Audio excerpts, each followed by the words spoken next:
Welcome back, everybody. Dan John here from danjohnuniversity.com. Hello and welcome to all our new people. Listen, if you want more information, go to danjohnuniversity.com. We have a free 2-week membership, easy sign up. The workout generator is there, which is the best way to get personal training from me because it's better than I can do. Also, we have a new thing from Patreon. If you go to patreon.com/Coach Dan John, all of our videos are available there now too. So enjoy and welcome back. We have a question from Boris, and Boris says, I never heard you recommend any exercises for rotator cuff. Why? That's interesting, Boris. My nephew Michael is currently going through and organizing the videos. I have 1,850 videos available online right now. I have 7 or 8 major DVDs. I have 14 books. I have clearly hundreds, if not thousands, of articles. And you've never heard me recommend a rotator cuff exercise, and you ask why. First off, I'm not qualified. I'm not a physical therapist. I'm no shoulder specialist. Years ago, I bought that thing, the solution book. That didn't help at all. The thing that helps most rotator cuffs, in my experience, and it comes right out of the Hawaiian study, is we do hangs. I'm not a huge fan of, rotator cuff work because, if you get to the point that you hurt it, it's hurt, and we can't do a lot with that. A number of my friends have had the surgeries to get things fixed, but probably good technique, intelligent training, not overdoing it when you're 10, 11, or 12. Those are a lot better than doing, this exercise or that exercise or whatever. In the area of rehab, I certainly would recommend it, but I would go to see a specialist, not some guy like me. I hope that helps. Thank you. We have a question from Oli. I hope it's my friend Oli from Denmark. Sometimes I enjoy playing video games, laying on the couch, and watch movies the whole day. Okay, stop doing that. This is 1 or 2 times a month thing for me. But after some years of wannabe strongman and martial arts training, I have some aches and pains. So those lazy days make my body scream. Isn't that interesting? So taking a day off is worse than laying around all day watching video games is worse than training. Before I even answer your question, Oli, I discovered the same thing, early in my career.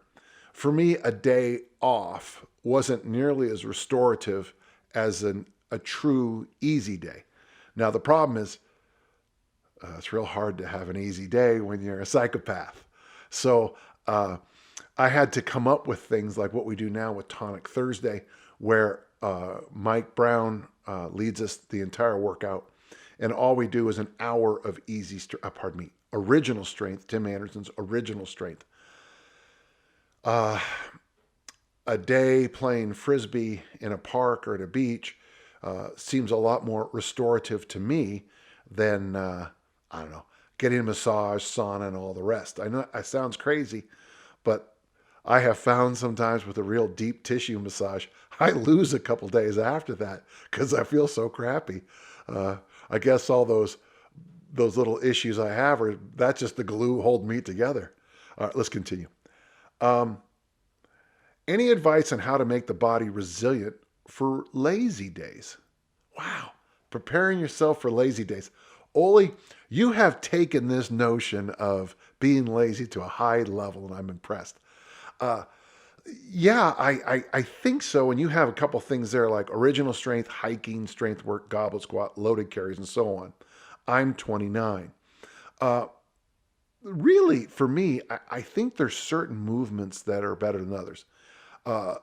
For example, we're working on this now where we're using a complementary stretch for our pushing, like just sitting in the bottom of the dip. Or if you have rings, skin the cat stretch. For the hang, of course, for the pull, it's simply the hang. For the squat, it's sitting at the bottom of the goblet squat. And for the hinge, It's getting that Romanian deadlift stretch position that we have in some of my other videos, and trying to stretch the muscles or whatever we're stretching. Muscles was probably not the right idea. In a place and just letting the body kind of go, not trying to force anything. Of course, the original Hawaiian study completely changed the way I coach all this. Those might be 4 exercises to think about. So, just deep, long stretches, do them within reason, don't hurt yourself. Those are just a few ideas. Oli then asks 2 more questions. What are your thoughts on Kegel? On Kegel exercises, the little pelvic floor squeezes? Well, for 51% of my clients, I think it's a very, very important thing, and we do a lot of it. I think there's some real value to it. It's the discipline of doing them. So, and then the last question is, what are your thoughts on brain exercises? Well, best brain exercises I know are getting out in nature, increasing your situational awareness by going into a dangerous place in nature. It doesn't have to be with lions and bears. It could be just, a path that's a little less trod. Maybe walking on a log or something like that. I also am a big believer in playing games. I'm a big fan of Yahtzee. I love chess, checkers, heck, even solitaire. Any kind of brain game is fine. And then I do use, when I am trying to write, I use brain.fm's focus. So those are what I do. And by the way, I think reading and discussing books is probably the best brain exercise there is. Intelligent conversation, which is not happening in the United States for a while, is still, I think, the best road to increasing your brain capacity. Hope that helps. Thank you. We have a question from Chris, a very simple one. I am currently following your Mass Made Simple program. Love the structure. Well, thank you. Just wondering what was the rationale is behind the rep ranges 2, 3, 5. So you do a set of 2, rest, do a set of 3, rest, do a set of 5, rest. These are variational ladders I came up with years ago in certain movements. If you do 5 sets of 5, like in the bench press, okay, those sets of 5 kind of really get into and beat you down a little bit. So you have to keep the load down as you go through the workout. Well, years ago, I realized that if I did a set of 2, boom, boom, set of 2, I didn't need very much rest, and I had no issue recovering. Set of 3, boom, boom, boom. Now that's 5. That's technically a set of 5. And then we would do the hard set of 5. Well, instead of having to recover for another 5 reps, all I had to do is recover for another set of 2. And what I began to find out is that 2-3-5, 2-3-5, 2-3 went much faster and much heavier than 5 sets of 5. And of course, more load in less time, that's one of the definitions of density. And I thought that was win, win, win. So sometimes you want to play around with these different kind of rep schemes so you can keep the loads higher. And I think that's the key to a lot of stuff. Not just getting stronger, but actually building quality lean body mass. I hope that helped, Chris. Thank you. We have a question from Phil. Have you ever worked with decathletes or heptathletes? Yes. Yes, I have, a little bit. How do those guys train to be explosive enough to sprint and jump, strong enough to throw, and yet with sufficient stamina to run a decent time in a middle distance race? Well, the problem is that they struggle. I mean, watching the 1500 at the Olympic decathlon is really difficult sometimes because these athletes are tapped out. I got a nice article about a week ago from Tom Fahey on Brian Clay, the 2008 Olympic champions training, who was a great discus thrower too, threw body weight for God's sakes. Yeah, it's a lot of work. It's a lot of hours. I don't see how you could be a decathlete and carry on a normal life. The heptathletes I've worked with, generally I help them in the throws. Many of them come in as being very good hurdlers and long jumpers, but they struggle a little bit with the throws. And really what I try to use is the same language from the jumps to explain the throws as best I can. What do they know the rest of us could benefit from knowing? Um, I don't know if they know anything that the rest of us don't know, but the idea that when you're trying to piece together somebody who's really good at 10 different events, uh, it gives you a lot of insights about specialization. Um, you'll notice that many decathletes tend to be very, very strong in one, two, or three events. And nowadays, very often, they're just, somebody told me they're the second rated pole vaulters, because you get so many points in the pole vault now, which is kind of unfair. You know, in the discus, for example, throwing 40 meters and 50 meters, the point difference just isn't that great. Compared to in the vault, and I don't know the actual numbers. What could we know from them? Yeah, I mean, if you if you want to be the greatest athlete in the world, which I still think is decathlon, uh, you're gonna have to spend a lot of time learning a lot of different things, and good luck on that. I know it wasn't my best answer I've ever had, but these I would suggest that you look up the Track and Field Omnibook editions have some nice stuff on the decathlon, heptathlon, and they might be worth looking at. Or just go online now, and I'm sure there's dozens of things you can look up. The biggest thing you're going to notice that it's going to be hard to fit 8 hours a day training into your normal life. All right, thank you. We have a question from Peter. I messaged you about one lift a day strongman variant program and never let go about 2 months ago. You included my question in episode 71 of the podcast with specific instructions to get back to you with what I came up with. Well, here it is. Well, thank you for following up. I plan on running it as soon as next week, but would very much like your stamp of approval before doing so. Don't wait for me. Do it. Do or don't do. There is no try. One new change you may have noticed is the addition of carries.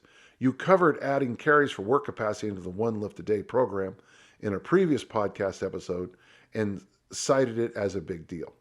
Day 1, bench press, farmer carries. Farmer carries to death, as noted in Never Let Go. Okay. Day 2, squat sled work, 15 to 20 sets, starting with overhead, front, back, and then squat holds. Finish with light sled work. I like this. Day 3, clean and press, rack carries. Start with classic pyramid, then add speed work. As much volume in 45 minutes as possible. Finish with some time rounds of rack carries. Day 4, deadlift, sled work.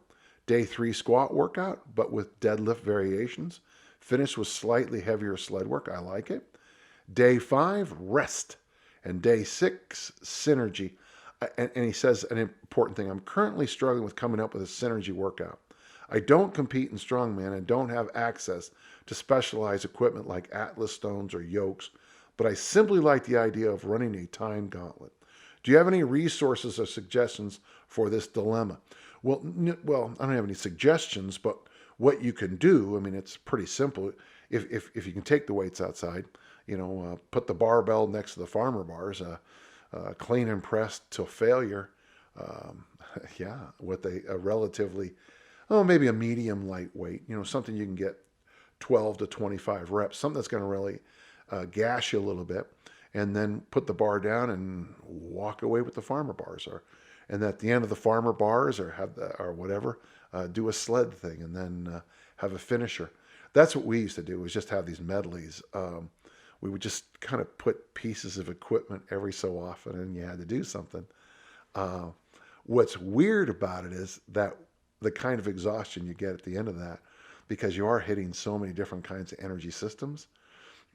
If you follow a set of 25 military press with a sled pull and a farmer walk, your body is just freaking out, like what is going on out there? If you have access to hills, certainly throw one of those in too. Peter, thanks for getting back to me. I think that's a nice program. I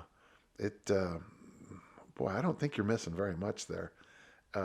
Anybody who combines a bench, squat, clean and press, deadlift with any kind of loaded carry, that's going to be a good program. It's sad in a way I mentally went down the strongman route, but this is a good program. This might be something I'd recommend for American football. So I like what you did here, Peter, and I really appreciate you getting back to me. Thank you. We have a question from Will. I am 6 foot, 280 pound former power lifter who achieved some okay lifts, 405 squat, 325 bench, and 515 deadlift. Yeah, those numbers, yeah. Definitely on the fluffier side and could stand to lose body fat after years of heavy eating and not much conditioning. I have moved on to competing in auto racing with an open top car which has no power steering or power brakes. A decent level of fitness is required to operate the car for long stints, up to 2 hours depending on the race, with both the neck, shoulders, and forearms fatiguing fairly quickly. Legs can get cramped pretty easily as the seating position is pretty tight, so mobility is also important. The question is, how would I go about training for a challenge like this? And more importantly, how would I maintain this fitness level during the course of a long season? The main season lasts about 6 months. That's a long time. Although there are occasional events during the winter as well if I choose to go to them. Well, Will, first off, you've got to get your mind out of being a powerlifter and quickly. And then the second thing, I'm a little concerned, you didn't give your age, but 280 pounds is, that's a lot of weight. I would recommend something as simple as this. Go to danjohnuniversity.com, get on the workout generator, and personally, I think you ought to plug it in for 5 days a week in the beginning. And make sure you're taking the mobility work and the hypertrophy work very seriously for a while. I'd like to see you do some stuff with, I wouldn't mind seeing you getting your body mass down just for your overall health. But if you're wedged into a vehicle at 280, that's a lot different than being wedged in at 180. So I want you to think about body composition first and foremost. But the nice thing is that if you're focusing on good eating and getting your sleep, doing the mobility and bodybuilding work is going to help you sleep better because you'll be more comfortable. And the more you sleep, the easier it is to lose body fat. So it's win-win-win for you. I would mix hypertrophy with mobility for a while. I would take the kitchen and cooking very seriously. And I would take sleep very seriously too. And when you work all those together, I think you'll be very pleased very quickly with your body composition. Boy, I hope that helps. Thank you. We have a question from Tim. I know you guys love a lot of feedback. Dan replied to my question in September, October 2020 on the podcast and suggested plenty of hanging from a pull-up bar and spending time in the bottom position of a goblet squat. I took that on board. Took a while for my pull-up bar to arrive. Anyway, getting to the point. My back now feels great. Isn't that interesting?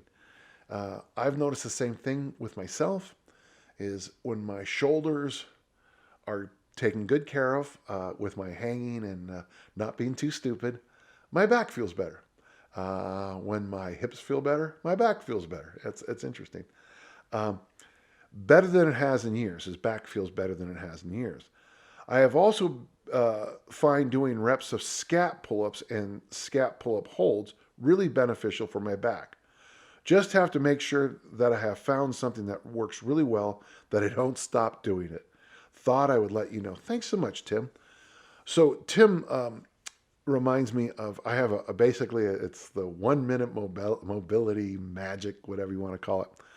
Hang from a bar for 30 seconds, drop down, drop into the bottom of the goblet squat, push your knees out with your elbows and sit there for 30 seconds.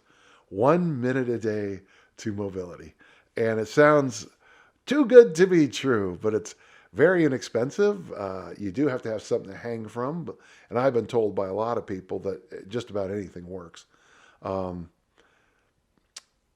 It's nice to see that it's working for somebody, and I know it does, and I know a lot of people have had good success doing it, but the feedback is always very helpful. So thanks so much, Tim, and keep doing your hangs, keep doing your goblet squats, and keep feeling better, okay?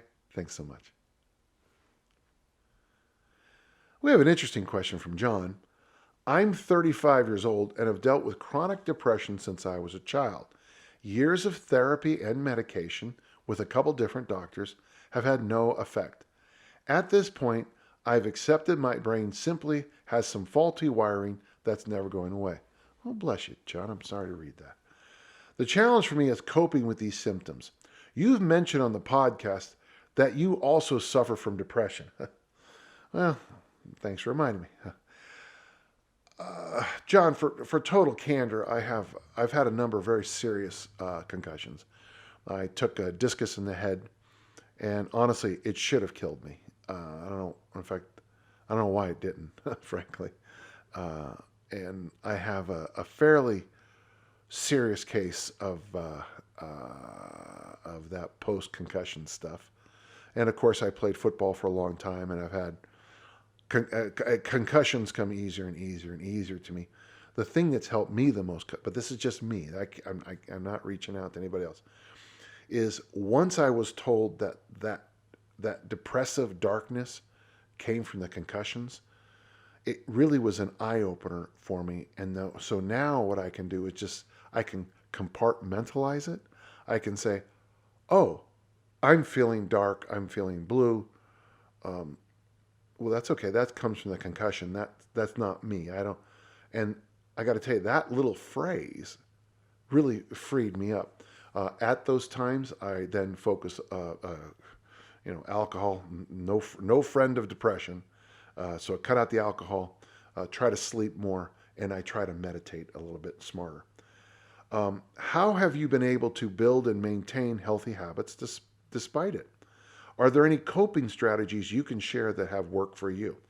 I kind of went through the big ones there, but if you can, and if this helps you, I call it sleep hygiene, but sleeping in a cool room.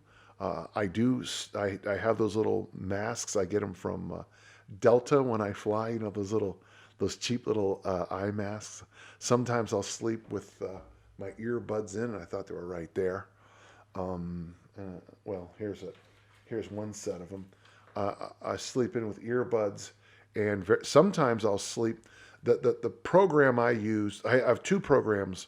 One is One Moment Meditation, OMM. It's a free app on the internet. And the other one is Brain.fm. And I use the 15-minute guided meditations. And when I travel, I use the sleep one. And you can set it for 8 to 10 hours. The only problem is about 4 hours in, the earbuds come out. And it always happens. Meditation and sleep would be my first line of defense. My second line would be accepting it, and when it comes, go out of my way to, whatever depresses me. Here's an interesting thing. Exercise helps no matter what. Exercise always helps me. Exercise, if I'm doing something as simple as going for a walk, that seems to help me more than a training session, but a training session can help. But so it's kind of an interesting, like a nice walk with the dog or an intense training session. Those tend to be the most helpful. But you'll notice in both cases that, go heavy, go hard, go home, go for a walk. I'm not spending a ton of time in the gym. I'm seeing the birds. I'm seeing the squirrels. That seems to help me a lot. That's just my advice, John. John, I hope things go well for you, and I'm glad you shared your insights with all of us.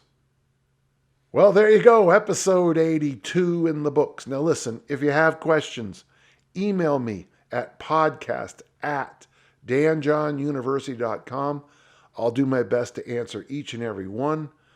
We got a huge pile of podcasts down here on the YouTube channel. Why don't you subscribe and go through all the archives. We're probably going to have 2,000 videos by the end of this year, so start now and enjoy. I'm glad I could help. Thank you so much.